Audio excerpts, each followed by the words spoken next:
Okay, did anybody think of any questions they wanted to ask? Sometimes it's good to kind of take a break, think about different things. Cool. Well, if you do think of anything, let me know, definitely. All right, so let's get into the chemistry. All right. At Mount Hood Community College, Chemistry 221 stops at section 7.2 of our textbook. So what I'm going to do in the slides here is I'm going to talk a little bit about the first part of chapter 7. I'm hoping it's somewhat familiar to you. If you see stuff that isn't familiar, definitely let me know. I can send you quick videos. You can get up to speed with things really fast. But the big idea of chapter 7 is looking at the power of a chemical reaction. And as simple things as taking zinc metal and iodine and creating zinc iodide, a lot of power in those kind of things. A lot of energy is given off, In order to understand the transformations, you need to know about the different parts of the reaction. As a quick review, the reactants are the chemicals to the left of that big arrow, all right? So in this reaction here, zinc and iodine are the reactants. Products are the things to the right of the reaction. So in this case, it makes zinc iodide. And the reactions are cool. Chemists can understand then what's going on by looking at a reaction. But there's a lot more to do with a chemical reaction than we would have looked at in Chem 221. So for example, let's say that you wanted 5 grams of zinc iodide to be made. You could actually then figure out the amounts of zinc and or iodine that you'd need to make that many grams of zinc iodide. So without further ado, let's check out chapter 7, see what it has to offer. Cool. Combustion of propane. A single propane molecule reacts with 5 molecules of O2 to produce 3 molecules of carbon dioxide and 4 molecules of water. Chemists have always been fascinated by reactions, like what happens when you put things together and a reaction occurs. This is actually a reaction you see if you've ever used a barbecue to make, I'm a vegetarian, so garden burgers and stuff like that. Whatever you make on your barbecue, the flame, the energy behind it comes from propane. Propane is a compound with the formula C3H8. Now, when you take propane and you add oxygen to it, the products of this reaction are carbon dioxide and water. And because there's so much energy given off, the reactants that start with are gases, that's what the G stands for, and the products in this case are gases as well. So when you look at this reaction long enough, all right, you'll see that there are 3 carbons here and only 1 carbon there. And there's 8 hydrogens and only 2 hydrogens, and oxygen, which is in both places. You have 2 + 1, 3 oxygens, and only 2 oxygens right here. So in chemistry, one of the big rules is called law of conservation of matter. Law of mass action is the alternate name. And all that says is that the chemicals that go in must equal the chemical types that come out. So as an example of that, C3H8 plus O2, making H2O and CO2. What chemists will do is they'll essentially have a kind of a counting exercise. And you can see on both sides you have carbon, oxygen, and hydrogen. And if a reaction is balanced, the atoms will be the same on both sides. So one thing I tell my students sometimes to do, C3H8 has 3 carbons and 8 hydrogens. And O2, one of the diatomics, always comes as 2. So if this was a balanced reaction, I'd have a 3, 8, and a 2 on this side as well. But you can probably see that's not going to happen. You've got 1 oxygen here, 1 carbon, and 2 oxygens from CO2. So these numbers are not the same, all right? So when you balance a reaction, you don't change the formulas. Like carbon dioxide is always CO2. And propane is always C3H8. You don't want to change this to like C3 or something like that. You want to leave those as is. But what you can do is change what's called the coefficients in front of it, the stoichiometric coefficients. So in this problem, as an example, I would start by putting a big coefficient of 3 in front of CO2. And by doing that, you then have my 3 carbons, which is what you need. 3 times 2, I would then have 6 oxygens from the carbon dioxide part. And I do something similar for hydrogen, 8 hydrogens and 2 hydrogens. I would start by putting a big 4 right there. And by doing that, I will then have 8 hydrogens, 4 times 2. But I also have then 4 oxygens. And notice how I split the oxygens into 2 numbers, like one from water, one from CO2. Anyway, now the carbon is good. The 8 hydrogens are on both sides of hydrogen. That's good. I have 10 oxygens on the product side and only 2 right here. So if you put a big 5 right there, that changes it into 10. And lo and behold, this is the balanced reaction. All right? You're going to need 5 O2s for every 1 C3H8, and that's going to make 3 CO2s and 4 waters. And in this picture up here, that's what we're seeing, that these are the carbon dioxides, these are the 4 waters, stuff like that. So that's a real fast overview for how you would balance a reaction, all right? You don't change the little numbers, but you can absolutely change the big numbers, the coefficients. The goal in this step is to balance the types and numbers of atoms. You don't, though, have to balance the overall coefficients. So what I mean by that, like 1 C3H8 plus 5, 6 moles on this side, 4 plus 3, 7 moles on that side, those numbers don't have to match. But the carbons on both sides have to match, and the oxygens on both sides have to match. I recommend doing the oxygen last here. It's an element by itself, so that's why I did the carbon and the hydrogen first and then went back to water. So again, I'm hoping this is kind of familiar, but any questions?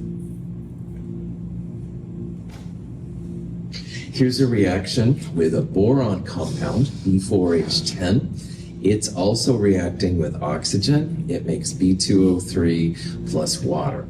So on a reaction like this, what I would do is I would first start off by doing the borons and the hydrogens, and I would do the oxygens last. I believe this one, though, has a small trick, and that's why I put it up here. B4H10 plus O2, and that goes to B2O3 plus water. So I've got 4 borons and only 2 here. We'll start by putting a 2 right there. 10 hydrogens and 2 right there. I'll start by putting a 5 right there. However, if you count the oxygens now, you have 2 times 3, 6, plus 5 times 1, 5, 6 plus 5, 11 oxygen atoms. Diatomics. Have no fear of ice clear brew is the expression I told my students to use. You might have your own version of this, Hunkelbrief or whatever. Those 7 atoms always come in pairs. They don't come as single ones. So oxygen is O2 because it's one of these. Same thing with iodine. We saw earlier that was I2, hydrogens, H2, stuff like that. And why that becomes a problem, 6 plus 5 oxygens, we have 11 oxygens on this side, but oxygen always comes in pairs. So what we'd like to do is write 11 halves O2, because 11 halves times 2, the 2's would cancel out, and you'd have the 11 oxygens you need. But chemists always like whole numbers, not fractions. So temporarily, I will put an 11 halves in there just to make sure that it's good, and then I'll multiply everything through by 2. So 2B4H10 and 11 halves times 2 becomes 11. This becomes 4, and this becomes 10. And about this time, you're like, whoa, Russell, slow down here, man. It's 8:30 on a Tuesday morning, whatever day this is. You're doing some weird stuff to me. You can always go back and check to make sure that everything is balanced. So I'm going to put the BHOs kind of light in the middle there. And if the atoms on the reactant side and the product side are the same, we're good to go. So 2 times 4, 8, 2 times 10, 20, 11 times 2, 22. So again, fingers crossed, the product side will have the same numbers. 4 times 2, 8. 4 times 3, 12. 10 times 2, 20. And 10 times 1, 10. And lo and behold, 8 equals 8, 20 equals 20, 22 equals 12 plus 10. Bam. So if you get to that point where the diatomic, it's like you have 2, but you've got an odd number, just multiply everything through by 2 and you'll be good to go. Questions on anything?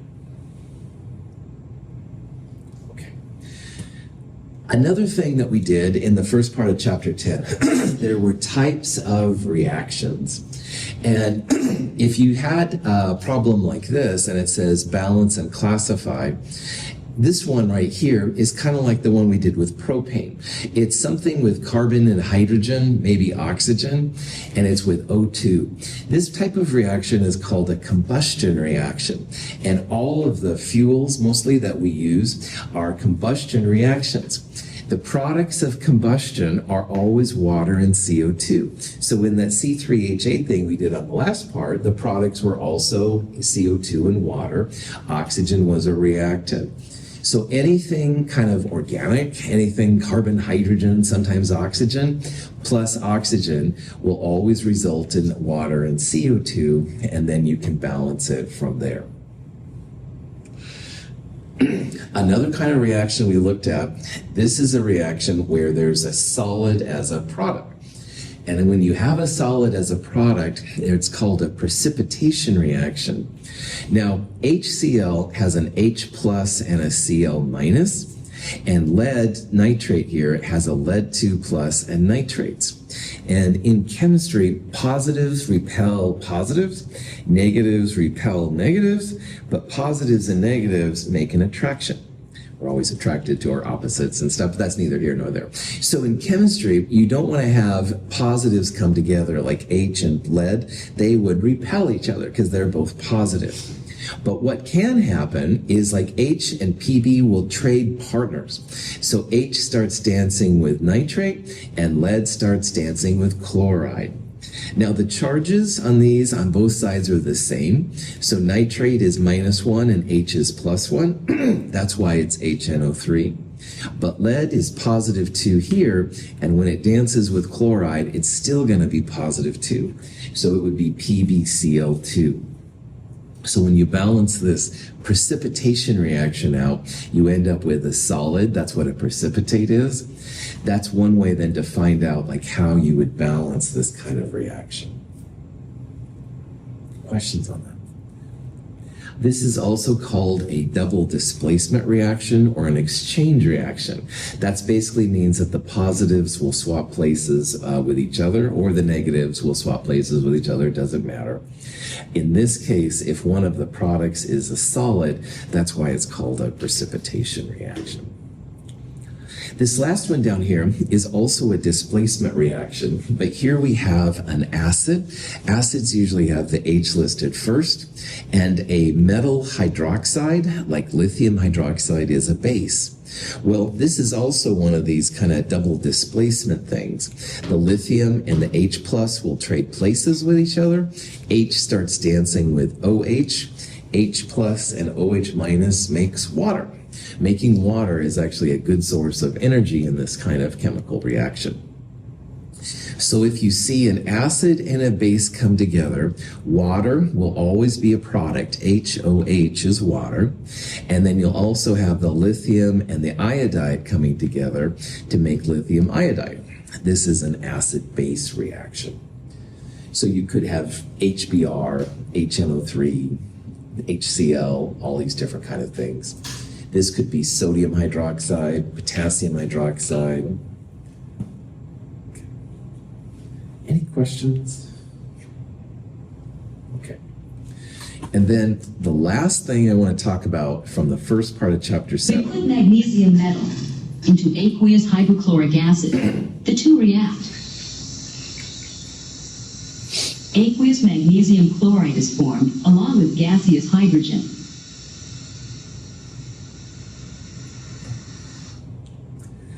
let's say that you really want to see this reaction. All right, I'm like, cool, we're a chemistry lab. We'll make this reaction happen. So we go to our chemistry lab ready to add magnesium and hydrochloric acid together to make hydrogen and magnesium chloride. And I go in, oh, son of a, I forgot to tell the stockroom to order HCl. All right. So, oh, no HCl in the stockroom. And I can't stand seeing sad faces on students. So I think as a chemist, I think, I wonder if I can make a substitution for HCl.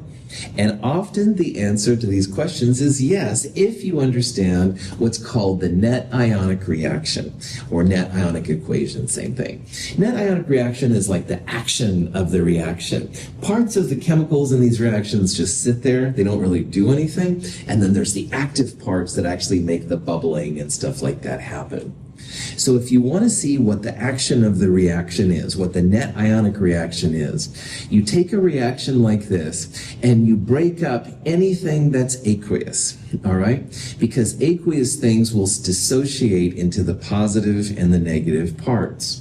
So in this reaction, don't break up solids, don't break up gases, don't break up liquids.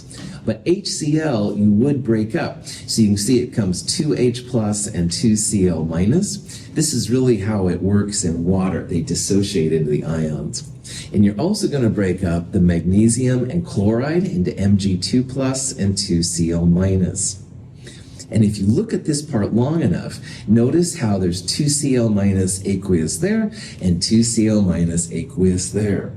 Those two parts right there show that chloride really doesn't do anything in the reaction. It kind of sits there and watches the magnesium and the H plus go together. So the chlorides here are called spectator ions. They don't really participate in the chemistry of the reaction. You don't need the chlorides to make this happen. The action of the reaction is right here. Magnesium metal is reacting with the H plus of the acid. It makes hydrogen gas, that's that bubbling stuff, and magnesium 2 plus. So going back to my initial scenario, oh my gosh, the stockroom doesn't have any HCl. Maybe they have HNO3. Because HNO3 would break up into H plus and NO3 minus ions. We'd have nitrate as a spectator instead of chloride. We could still make this reaction go. And if you've ever tried to make something in the kitchen, inevitably you're missing something. Oh, forgot to get it at the store.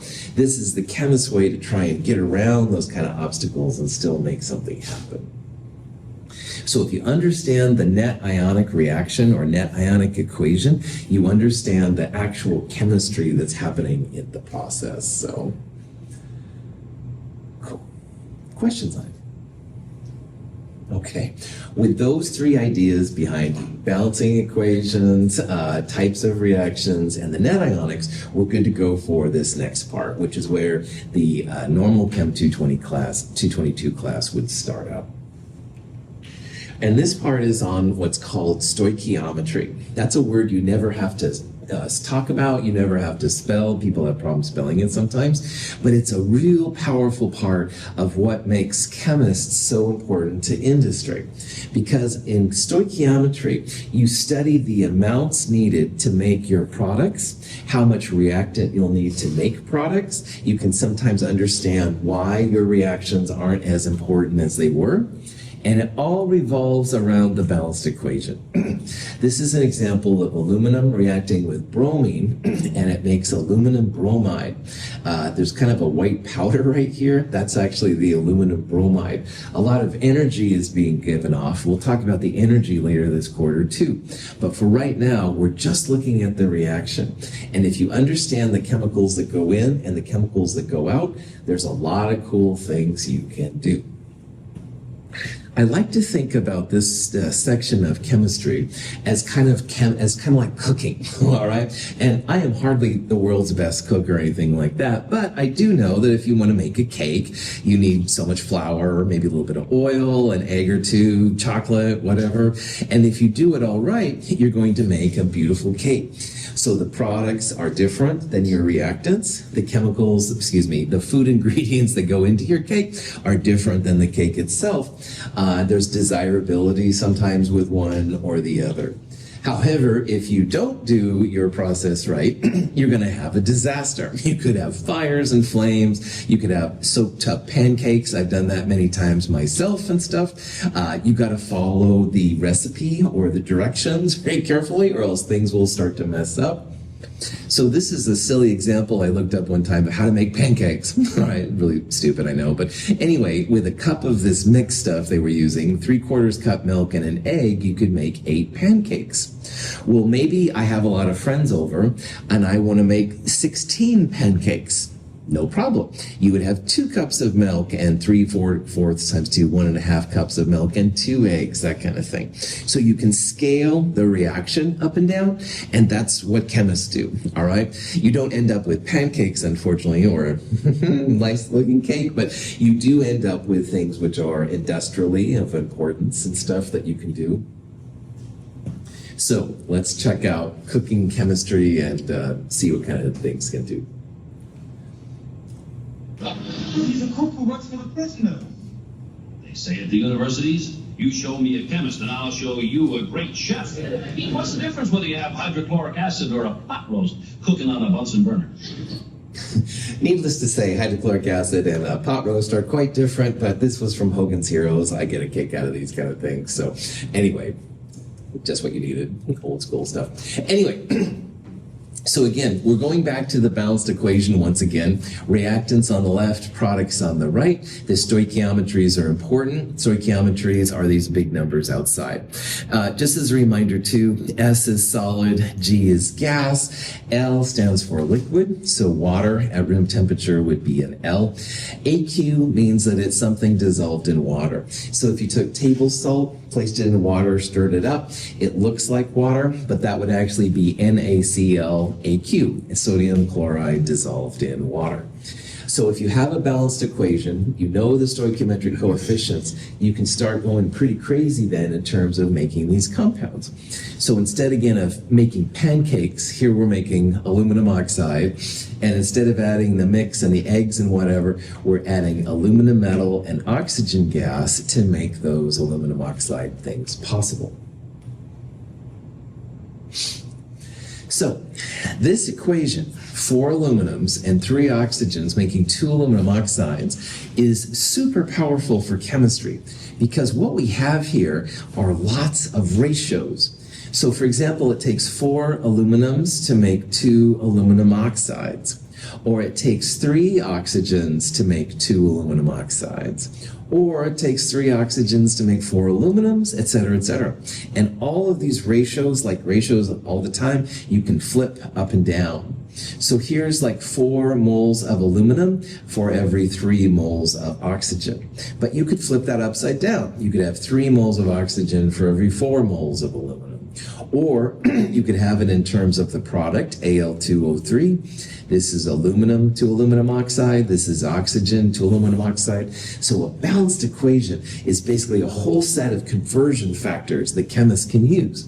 So if you know how many grams of aluminum you're starting with, you can turn that into moles of aluminum using the molar mass. And then 4 moles of aluminum will make 2 moles aluminum oxide. Moles of aluminum oxide times its molar mass will give you the gram. So it's a real powerful tool for chemists.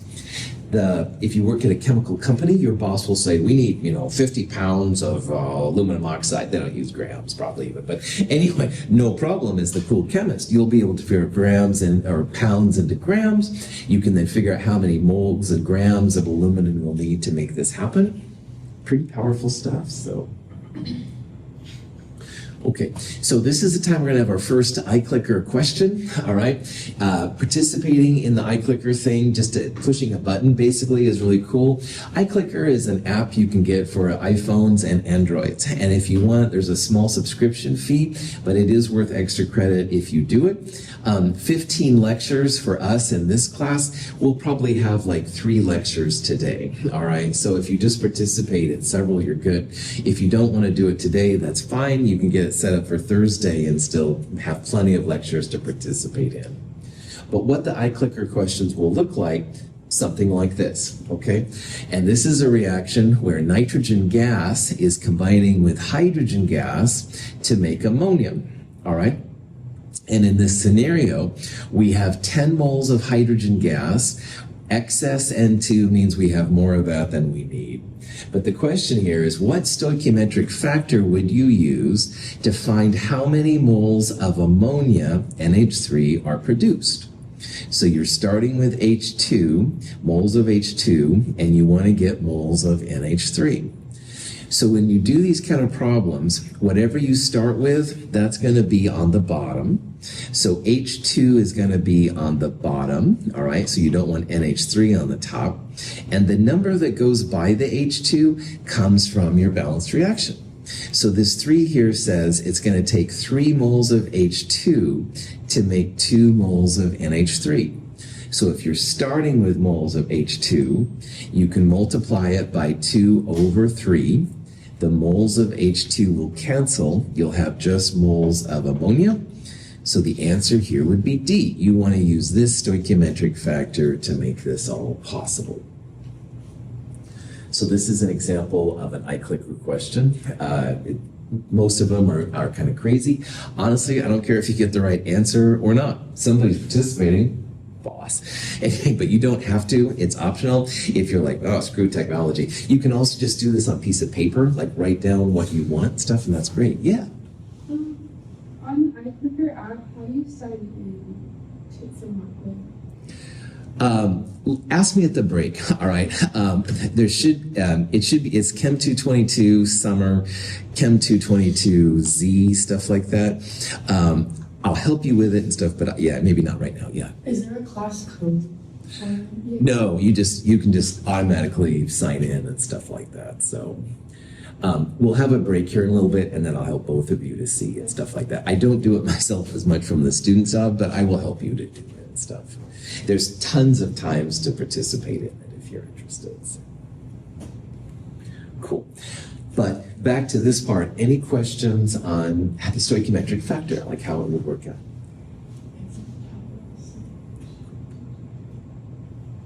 Did you see it? You got it? Yeah. Boss. All right, cool. Yeah. This is worth time. All right, let's take a second. Yeah, so this is totally optional. You don't have to do it. All right. Some classes make you buy it. I'm not going to make you buy it. So just if you want to. Yeah. No. Gotta love technology. Sorry. No, you're totally cool. So.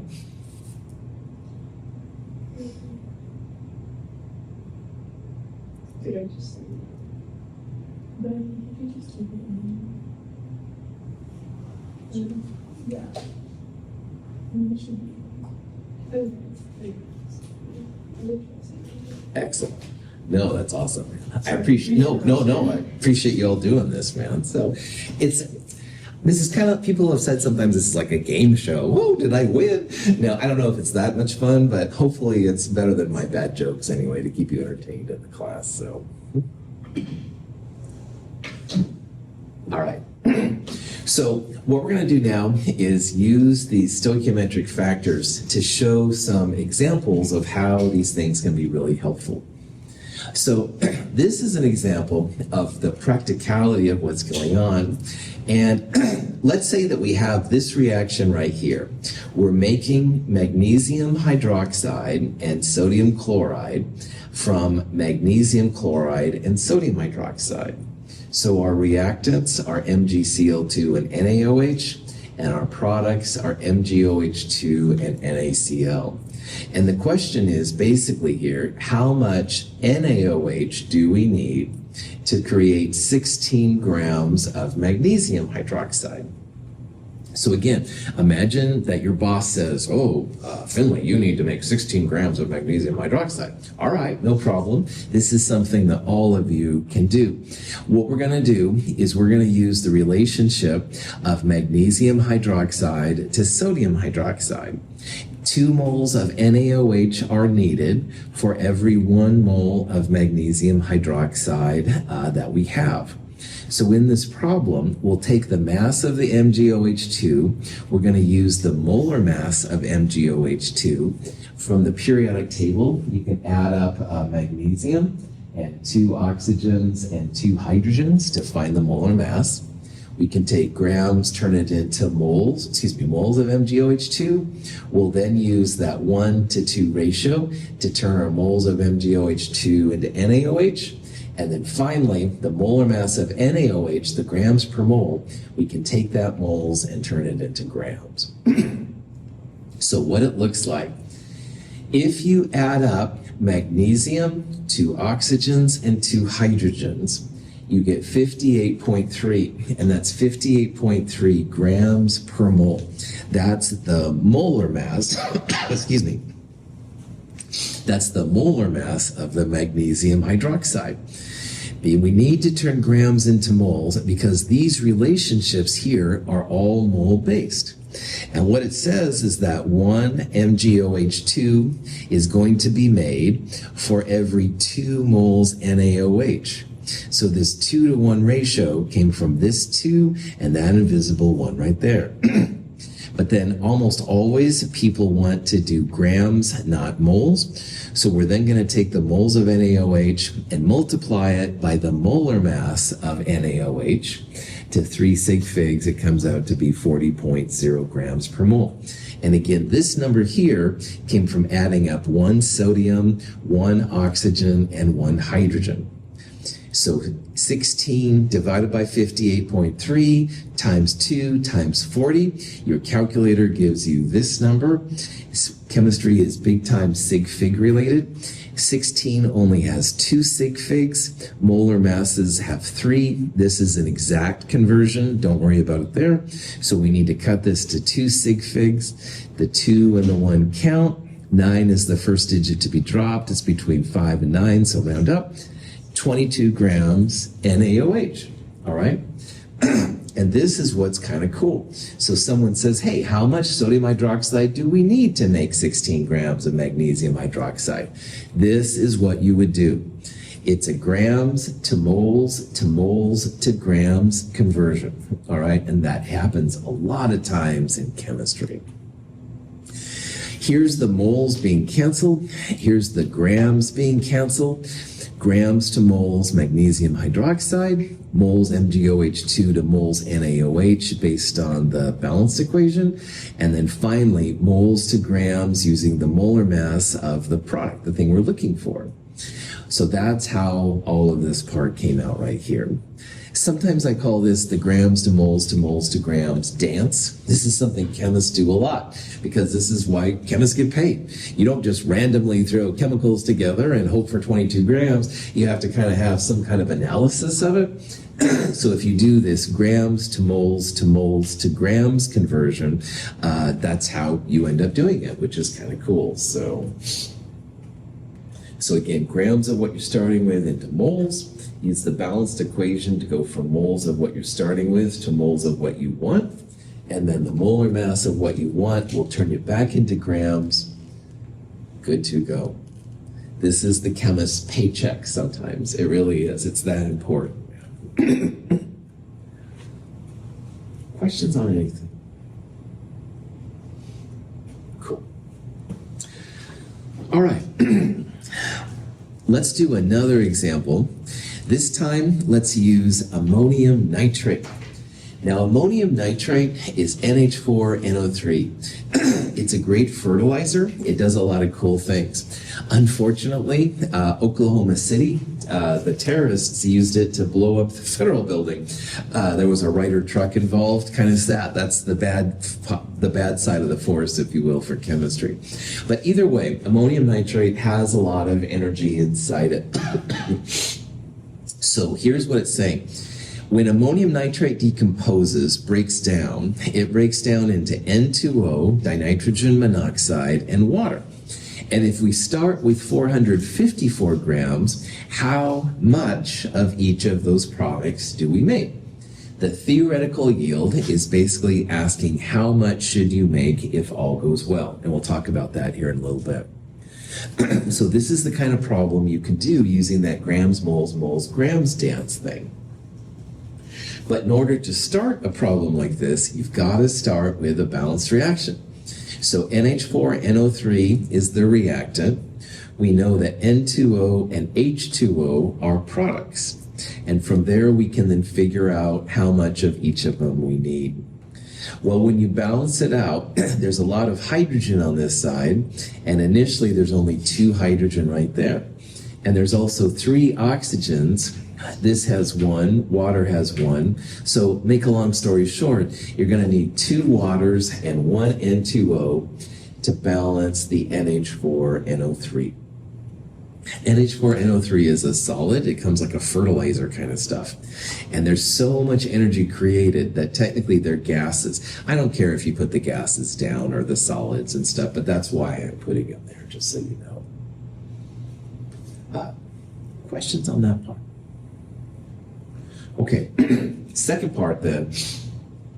We need to turn the grams of the reactant into grams of a product. We want to know how much N2O and how much water is being produced. You can pick either one. In this problem, I'm going to do water first, and I'll come back and talk about N2O here in a little bit.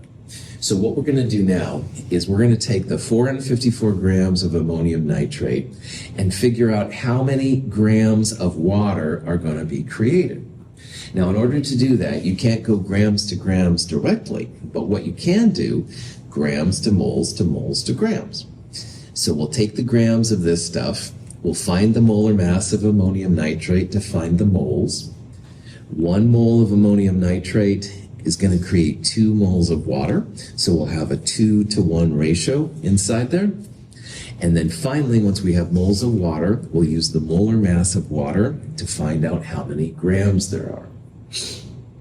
But again, if you wanted to do N2O first, it's no problem. I'm just doing the water first.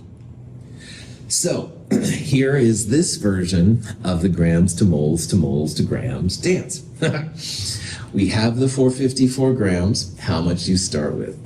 Ammonium nitrate, if you add up 2 nitrogens on the periodic table plus 4 hydrogens and 3 oxygens, the molar mass comes out to be 80.04 grams per mole. So this is the grams to moles part. The stoichiometry of this reaction, i.e. the ratio, is 1 mole NH4NO3. It's going to create 2 moles of water. So it's basically like a 2-to-1 ratio here. And that turns it from moles of a reactant, ammonium nitrate, into moles of water. And then finally, we'll turn it back into grams, which is what most of these problems want. 18.02 is the molar mass of water to 4 sig figs. So 454 divided by 80.04 times 2 times 18.02. 3 sig figs, because 3 sig figs was used right here, 204 grams of water should be produced. Again, grams to moles to moles to grams is kind of the idea. You divide by the molar mass of what you're starting with, you multiply by the molar mass of what you're looking for. Questions on it? Yeah. Can we do it for N2O as well? Yes, that's exactly it. I'll talk about that here on the next part and stuff, but that's exactly it. For the N2O, you'd have a 1 NH4NO3 and 1 N2O up here, and there'd be, of course, a different molar mass. Cool. Other questions? It's not much of a dance, I understand, but anyway, it's something that chemists do a lot, so sometimes it's a joke. All right, now let's look at the N2O. So first of all, you could absolutely do grams, moles, moles, grams with N2O. So you'd go grams of NH4NO3, you divide it by the molar mass, about 80, we saw in the last slide, grams per mole. 1 N2O is created for every 1 NH4NO3, it would be 1-to-1, and then you'd multiply by the molar mass of N2O. 2838, it's about 44-ish grams per mole. I'll show you here in a little bit.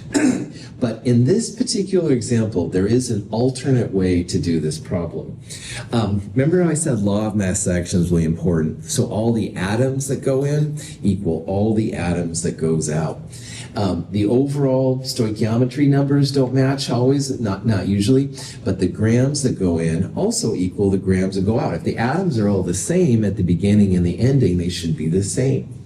So what that means for us, 454 grams is all the grams we have to start with. And what we just saw a little bit ago is that we're going to create 204 grams of water through that grams, moles, grams. So if you want to be a little clever here, you don't really have to do grams, moles, grams unless you want to. Because if 454 grams is all the mass you have going in, then that's going to equal all the mass that's going out. So you've got 204 grams of water plus X, the amount of N2O. And if you can do this, then 454 minus 204 is going to be the amount X, the grams of N2O that come out. So that would be an alternate way to do this problem. All the mass that goes in must be accounted for on the way back. 454 grams in equals 204 plus 250 grams out, all right? And in this problem, that would absolutely work. Now, there's some danger about using this process. The grams, moles, grams dance will never let you down, all right? And I want to make that very clear. We're going to talk about limiting reactants here in a little bit, and limiting reactants will mess with these kind of calculations.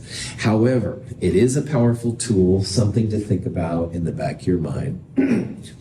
The amounts in this reaction are called stoichiometrically balanced, i.e. all the mass that goes in, it's easy to account for on the way back out. And not all of our problems will be that way. So that's why grams, moles, grams is definitely the better way. But in this case, this is certainly a lot easier if it works out. So. Any questions? Here's like a summary of this reaction. We started with 454 grams of NH4NO3, but we didn't have any N2O or water. So we turned the grams into moles using that molar mass. 5.68 moles of NH4NO3 were created. Now, at the end of the day, all of it was used up. So there wasn't any NH4NO3 left. But for every NH4NO3, we would make 2 moles of water and 1 mole of N2O. So you can see here how as this one went down by 5.68, this one went up by 5.68. As much as this one went down, this one went up. That's what it means to have a 1-to-1 ratio. But the water went up by twice as much because of that 2 right there. So 2 times 5.68, you actually end up with 11.4 moles of water. But at the end of the day, when you turn everything into grams, 250 plus 204 equals 454. You're still good to go. The mole values will be all over the place. The number of atoms, though, will be balanced on both sides. So that's why it's kind of strange, like the grams here and the grams here are equal. Balance equations are important, stuff like that. Any questions? Okay. This is kind of an overall view of some of the things that chemists can do. And we just saw grams, which is mass, grams, moles, grams, all right? And that works really well, and that's what most of the time we do. However, in Chem 221, density is important. Density is the mass to volume, the grams per milliliter. So you could have started with a volume and used the density to go to mass, then go grams, moles, grams, and you could even go back to volume if it was a liquid or solid. Molarity is moles per liter. If you started with the volume of a solution, you could multiply it by the molarity to get to moles. And then finally, you could even do numbers of atoms or molecules, because Avogadro's number, 6.022 times 10 to the 23rd, is the relationship between atoms or molecules and moles. So there's lots of different versions of this, but what it all comes down to, and what is by far more important in my opinion, grams, moles, grams. And again, to go from moles to moles, you've got to have that stoichiometric factor. You've got to have that balanced equation. So, cool. Any questions on that? All right. So, as if you had nothing else. Hydrogen peroxide in water decomposes slowly at room temperature. In the presence of manganese dioxide, however, the decomposition occurs much more rapidly. The reaction produces gaseous oxygen and water. The hydrogen peroxide is oxidized and reduced at the same time. It undergoes a disproportionation reaction. The manganese dioxide serves only as a catalyst and is not consumed in the reaction. If you buy hydrogen peroxide, H2O2 at the store, it comes in a brown bottle, which keeps the sunlight out. You're supposed to keep it refrigerated so it slows down. And the reason they do all that is because H2O2 will break down to water and oxygen. So it's a slow process normally. However, those of you that had me for lab yesterday, we used MnO2, manganese 4 oxide, to make our KClO3 break down faster. Well, this MnO2, which they called manganese dioxide, not manganese 4 oxide, bad chemist, but anyway, the MnO2 actually makes this reaction go faster too. And oh my gosh, you can see it's like a volcano kind of looking thing. The MnO2 is a catalyst. It could be reused at the end if you wanted to and stuff like that. But anyway, this is an example of something you could try yourself to make sure that you're up to speed with how this works. So hydrogen peroxide will break down to water and oxygen. So let's say we had 5 grams of hydrogen peroxide. How much oxygen and how much water could be created? And this is an example of where you're starting with grams. Grams, moles, grams will be the process you'll use. You could start with water, for example, grams to moles of H2O2 to moles of water to grams of water. You'd use a 2-to-2 ratio, but you could also do it with oxygen. You could go grams of H2O2 to moles of H2O2, and then 2-to-1 would be the ratio you'd use to go to moles of oxygen, and finally then into grams of oxygen. Try this yourself if you have nothing else to do. The mass of O2 you should create is 2.35 grams, and the mass of water, 2.65 grams. So I think this will be a good place to stop and take a break. If you want, you can work on it. You don't have to. It's okay. But if you've done this problem right, those will be the answers you get. So it's about 9:43. We'll start up at about 9:50. Take a break. If you want to do this problem, you can. If you don't want to, I'm not going to hold it against you by any means. Questions? All right, so take a break. We'll meet back here at 9:50.